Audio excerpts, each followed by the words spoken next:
Bonjour, dans cette vidéo, je vais vous parler de l'éditeur de texte à l'intérieur des cours Moodle que l'on retrouve un peu partout. Et je sais ce que vous vous dites. Ah, c'est facile, j'arrête cette vidéo, mais je vous parie que je peux vous en montrer, et plus que ce que vous ne croyez.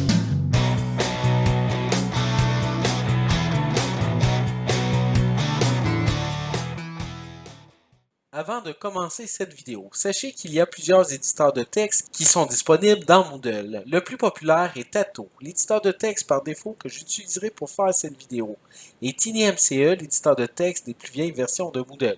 Sachez aussi qu'il est possible que les boutons de l'éditeur de texte de votre cours Moodle soient positionnés différemment de ceux que je vous présente et que certains boutons ont même été ajoutés dans notre cours.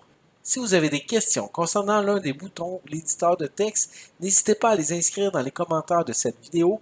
Nous y répondrons avec grand plaisir dans un bref délai. L'éditeur de texte peut se retrouver à plusieurs emplacements. Ça peut être dans un forum, dans un devoir, dans une page, etc. D'abord, je commence en important un texte à l'intérieur de l'éditeur de texte, ce qui va me permettre de faire des mises en forme. Donc, naturellement, j'ai les mises en forme de base qui me permettent de centrer une partie de mon texte ou de modifier l'alignement selon ma convenance. Je peux modifier également le titre.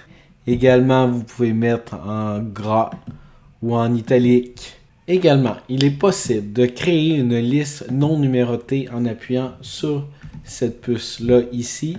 Et à chaque fois que vous allez appuyer sur le bouton Entrée, vous allez créer un nouvel item.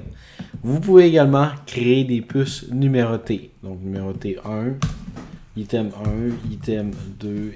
Maintenant, laissez-moi vous montrer comment insérer et éditer une image à partir de l'éditeur de texte. Pour faire cela, on clique d'abord sur le bouton Insérer ou modifier une image. Ici, je pourrais saisir un lien URL dans le web pour aller chercher l'image. Mais ce que je vais faire, c'est que je vais cliquer sur le bouton Parcourir les dépôts.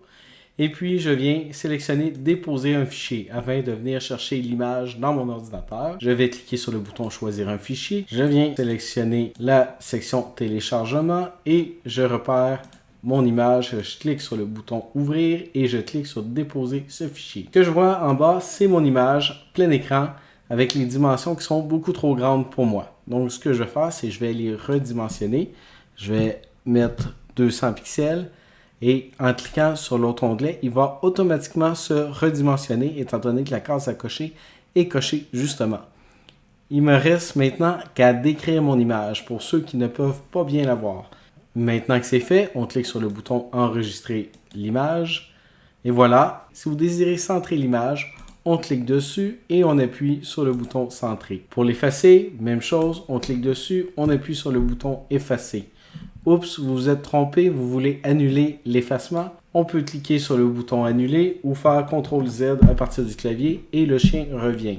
Autre chose que vous pouvez faire, vous pouvez double-cliquer sur votre chien pour venir rechanger les paramètres et la description de l'image. Comme par exemple, si je décidais finalement, 200 c'est petit, je préfère 300, enregistrer l'image. Voilà, mon chien est maintenant un peu plus grand. Ensuite, il est possible également d'enregistrer votre voix en cliquant sur le bouton Enregistrer un son et puis en cliquant sur Commencer l'enregistrement. Ici, on clique sur le bouton Autoriser. Bonjour, ceci est un enregistrement. On clique sur le bouton Terminer l'enregistrement et on peut écouter Autoriser.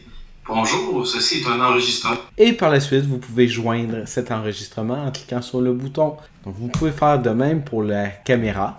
Donc, vous enregistrez sous format vidéo. Commencez l'enregistrement. Autoriser. Bonjour. Vous pouvez le réécouter. Cliquez sur le bouton Joindre. Et voilà, vous avez votre vidéo qui peut durer jusqu'à 2 minutes. Vous pouvez également cliquer sur l'outil Prendre une photo. Donc, particulièrement intéressant lorsque vous avez un appareil mobile pour pouvoir prendre en photo un texte que vous voulez partager à votre enseignant, par exemple. Voilà, on va juste le recadrer. On clique sur Enregistrer. Voilà qui est fait. Vous avez également un petit plugin qui s'appelle Circuit qui permet de créer des circuits pour l'électricité que je ne présenterai pas. Vous avez des outils un peu plus avancés qui nous permettent d'éditer une mise en page que je ne présenterai pas également. Ici, il y a un petit éditeur qui s'appelle MathLive et qui nous permet d'avoir des formules mathématiques. Donc, on pourrait écrire, par exemple, voilà, x exposant 8. Lorsque vous avez terminé, vous cliquez sur le bouton appliquer et il va l'insérer automatiquement à l'intérieur de la page. Voilà. Mais lorsqu'on clique dessus, on peut venir la modifier avec le même outil que vous venez d'utiliser.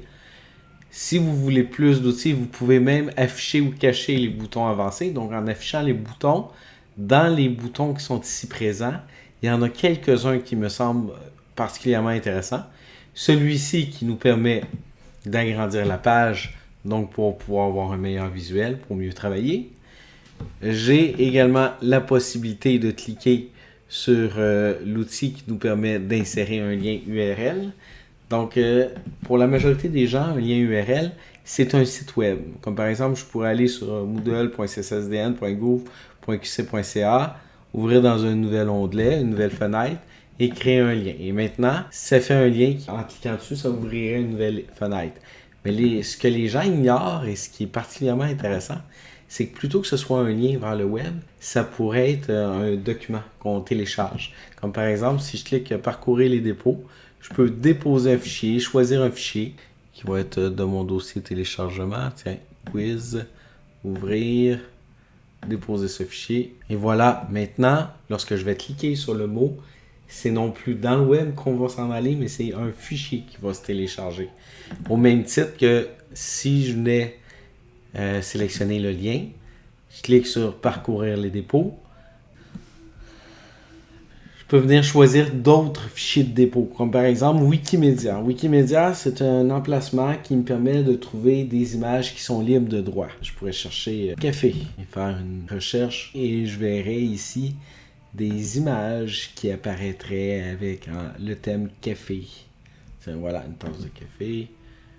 Je peux faire une copie, sélectionner ce fichier. Et maintenant, j'ai un lien direct vers la page de téléchargement de la photo que j'ai trouvée. Autre chose intéressante, vous pouvez sélectionner un mot, venir lui appliquer une couleur directement au mot ou faire un surlignement de couleur avec l'autre bouton juste à côté. Vous pourriez également souligner, barrer un mot, faire un indice, faire un exposant. On peut également insérer des caractères spécifiques. On peut créer un tableau. Voilà, créer un tableau. Donc voilà, j'ai créé un tableau qui va se redimensionner de façon automatiquement avec le texte qui est écrit à l'intérieur. Alors voilà ce qui complète ce tutoriel. J'espère que vous avez aimé. Si vous avez des questions, n'hésitez pas à m'en faire part dans les commentaires et surtout restez à l'affût. Lorsque vous utilisez un éditeur de texte comme celui dans Moodle, il est si performant que quelquefois on passe à côté de certains items qui sont super intéressants. Sur ce, à la prochaine!